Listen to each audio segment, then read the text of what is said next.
అప్పటి రాష్ట్ర ప్రభుత్వం 2022లో రాష్ట్ర వ్యాప్తంగా 691 పోలీస్ కానిస్టేబుల్ పోస్టులకు రాత పరీక్షలు నిర్వహించిందని ఎస్ఎఫ్ఐ, డిఐఎఫ్ఐ నాయకులు రామన్న, సూరిబాబు తెలిపారు. 95,000 మందికి పైగా రాత పరీక్షల్లో అర్హత సాధించినప్పటికీ అనంతరం ఎలాంటి చర్యలు తీసుకోలేదని ఆరోపించారు. ఎవరైతే కానిస్టేబుల్ పరీక్షల్లో ఉత్తీర్ణులయ్యారో ఆ అభ్యర్థులు కాకినాడ జిల్లా పరిషత్ సెంటర్ నుంచి కలెక్టరేట్ వరకు భారీ ర్యాలీ నిర్వహించారు. అనంతరం కలెక్టరేట్ వద్ద ధర్నా నిర్వహించారు. 2018లో రిక్రూట్మెంట్ జరిగిందని, మళ్లీ అప్పటి నుంచి ఇప్పటిదాకా రిక్రూట్మెంట్ లేదన్నారు. 2022లో అర్హత సాధించిన వారికి ఉద్యోగాలు ఇవ్వాలని ఎస్ఎఫ్ఐ, డిఐవైఎఫ్ నాయకులు డిమాండ్ చేశారు. 2022 చివరిలో 6,100 ఉద్యోగాలకు గత ప్రభుత్వం పోలీసు కానిస్టేబుల్ ఉద్యోగాలు నోటిఫికేషన్ ఇచ్చింది.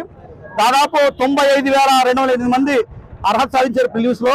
ఇప్పటికే వీళ్ళకి ఈవెంట్స్ నిర్వహించి ఇప్పటికి ఉద్యోగం కూడా రావాల్సింది. కానీ గత ప్రభుత్వం నిర్లక్ష్యం వల్ల ఈరోజు ఎవరికైతే నిరుద్యోగులకు నేరుగా ఉద్యోగాలు రావాలో వాటిని పక్కదార పట్టించి ఈరోజు 40% ఇంచుమించుగా హోంగార్డులకు ఉద్యోగాలు తప్పుదార పట్టించే కార్యక్రమానికి ఈరోజు గత ప్రభుత్వం చేసింది. ఈ ప్రభుత్వం కూడా కోర్టులో సరైన వాదనలు వినిపించకుండా, ఏజీ నియమించకుండా నిర్లక్ష్యం చేసి నిరుద్యోగులకు గత 7 ఏళ్ల నుంచి నోటిఫికేషన్ ఉద్యోగాలు లేవు. 2018 తర్వాత ఒక్క నోటిఫికేషన్ కూడా రాలేదు.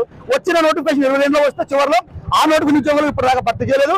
అందుకని మేము స్పష్టంగా రాష్ట్ర ప్రభుత్వానికి, కూటమి ప్రభుత్వం చెప్తున్నాం, ఇప్పటికైనా నిరుద్యోగ పక్షాన్ని నిలబడండి, కోర్టులో వాదన వినిపించండి. నేరుగా నిరుద్యోగులు రావాల్సిన ఉద్యోగాలను తప్పుదో పట్టించి హోంగార్డుల పేరుతో లేదా ఇతర వేర్ల పేరుతో మాత్రం అడ్డుకుంటే మాత్రం ఊరుకునేది లేదు.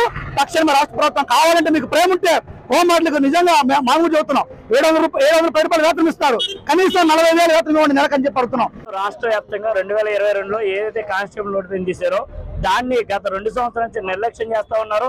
ఫిలిమ్స్ క్వాలిఫై అయిన 95,000 మంది విద్యార్థులు ఈ రోజు 2 సంవత్సరాల నుంచి వాళ్ళ ఉద్యోగాలు, వాళ్ళ కుటుంబాలు వదులుకొని కాకినాడ ఇతర ప్రాంతాలు ఉంటా ఉన్నారు. వెంటనే వాళ్ళకి ఫిలిమ్స్ క్వాలిఫై అయిన అందరికీ కూడా ఈవెంట్స్, మెయిన్స్ ఎగ్జామ్ పెట్టాలి, హోంగార్డు నుంచి రిజర్వేషన్ తగ్గించాలని ఎస్ఎఫ్ఐ మేము డిమాండ్ చేస్తాం.